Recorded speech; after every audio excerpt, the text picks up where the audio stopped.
Morning பார்த்தீங்கன்னா, gift Nifty நமக்கு வந்து ஒரு 70 பாயிண்ட் கிட்ட கேப் டவுன் மாரி இண்டிகேட் பண்ணாங்க. பட் பார்த்தா மார்க்கெட் ஆனா ஒரு பாயிண்ட் கேப் டவுனா ஓப்பன் பண்ணாங்க. ஓப்பன் பண்ணி நம்ம எடுத்த உடனே வந்து ஃபர்ஸ்ட்டு 1 மினிட் ஸ்ட்ராட்டஜிய வந்து நம்ம ட்ரை பண்ணுவோம். ஸோ, அத ட்ரை பண்ணுறதுக்கு நம்ம ஒரு பிஇ சைடு வந்து நம்ம ட்ரை பண்ணோம். ஆனா வந்து நமக்கு என்ட்ரியே நமக்கு கிடைக்கல. ஸோ, அந்த என்ட்ரி வந்து பார்த்தீங்கன்னா, இங்க ஆல்ரெடி நம்ம டெலிகிராம் குரூப்ல போட்டிருப்போம். ஸோ, இதுக்கு மேல க்ளோஸ் வச்சா நம்ம என்ட்ரின்னு போட்டிருந்தோம். ஆனா அதுக்கு மேல க்ளோஸ் வைக்கல. நம்ம உடனே வந்து பார்த்தீங்கன்னா, அப் சைடு வந்து ரிவர்சல் ஆயிட்டாங்க. நமக்கு ஒரு 11 மணிக்கு மேல மார்க்கெட் வந்து 24,090 இந்த ரேஞ்சில வந்து நமக்கு மார்க்கெட் ரிஜெக்ட் ஆனாங்க. ஸோ, இந்த டாப்ல உள்ள இந்த 2 ப்ளூ லைன் 24,130யும் 24,90யும் வந்து டாப்ல உள்ள ஒரு கேப் ஆர்டர் இது ஆக்சுவலா. ஸோ, நீங்க ஹையர் டைம் ஃப்ரேம்ல பார்த்தீங்கன்னா உங்களுக்கு தெரியும். ஓகேங்களா? இந்த கேப் ஆர்டர்.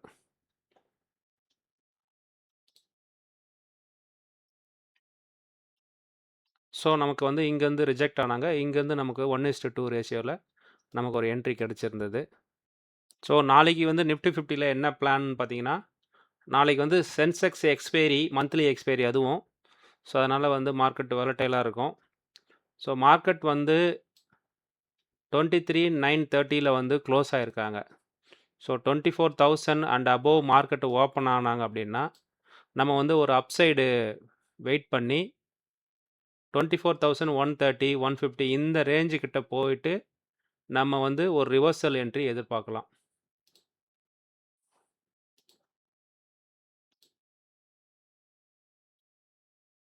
ஓகேங்களா? இந்த மாரி ஒரு என்ட்ரிய நம்ம எதிர்பார்க்கலாம். இன் கேஸ் வந்து மார்க்கெட் வந்து டவுன்ல ஓப்பன் ஆனாங்க அப்படின்னா, 23,800, 850 இந்த ரேஞ்சில ஓப்பன் ஆனாங்கன்னா, இந்த கேப் ஆர்டர் ஃபில் பண்ணிட்டாங்க அப்படின்னா, நம்ம இங்க இருந்து அப் சைடு ஒரு 24,000 வரைக்கும் அப் சைட் மொமெண்டம் எதிர்பார்க்கலாம்.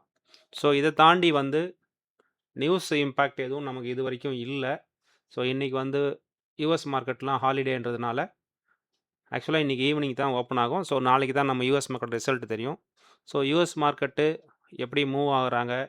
வேற ஏதாவது யுஎஸ், ஈரான் வார் நியூஸ் ஏதாவது வருதா? அத வச்சு தான் ஃபர்தர் மூவ்மெண்ட் இருக்கும். ஸோ, சென்செக்ஸும் பார்த்தீங்கன்னா, நமக்கு அந்த பாட்டம்ல இந்த கேப் ஆர்டர் வந்து பார்ஷியலா ஃபில் ஆயிருக்கு. ஸோ, ரிமைனிங் கேப் ஆர்டர் அப்படியே இருக்கு. டாப்ல இந்த கேப் ஆர்டர் வந்து மார்க்கெட்டு அது கிட்டவே போகல. அதுக்கு முன்னாடியே வந்து நமக்கு 76,630 இந்த ரேஞ்சில வந்து ரிஜெக்ட் ஆயிருக்காங்க.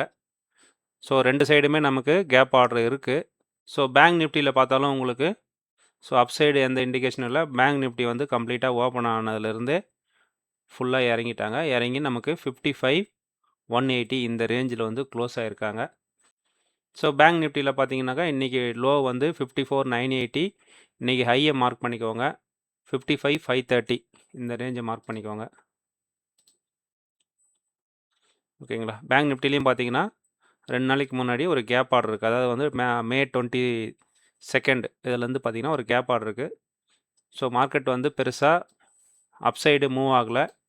நமக்கு வந்து ஒரு டவுன் வந்துட்டு இந்த கேப் ஆர்டர்லாம் ஃபில் பண்ணிட்டு போனா, நமக்கு வந்து கிளியரா ஒரு ஐடியா கிடைக்கும். ஸோ, மார்க்கெட் நாளைக்கு எப்படி ரியாக்ட் ஆகுறாங்கன்னு பார்ப்போம். நாளைக்கு வந்து பார்த்தீங்கன்னா, சென்செக்ஸ் எக்ஸ்பைரி. அதனால ரெஸ்பான்சிபிளா ட்ரேட் பண்ணுங்க. இதுவரைக்கும் என்னோட யூடியூப் சேனல சப்ஸ்கிரைப் பண்ணாதவங்க சப்ஸ்கிரைப் பண்ணிக்கோங்க. லைக் பட்டன பிரஸ் பண்ணி சப்போர்ட் பண்ணுங்க. டிஸ்கிரிப்ஷன்ல வந்து டெலிகிராம் குரூப்போட லிங்க் குடுத்துருக்கோம்.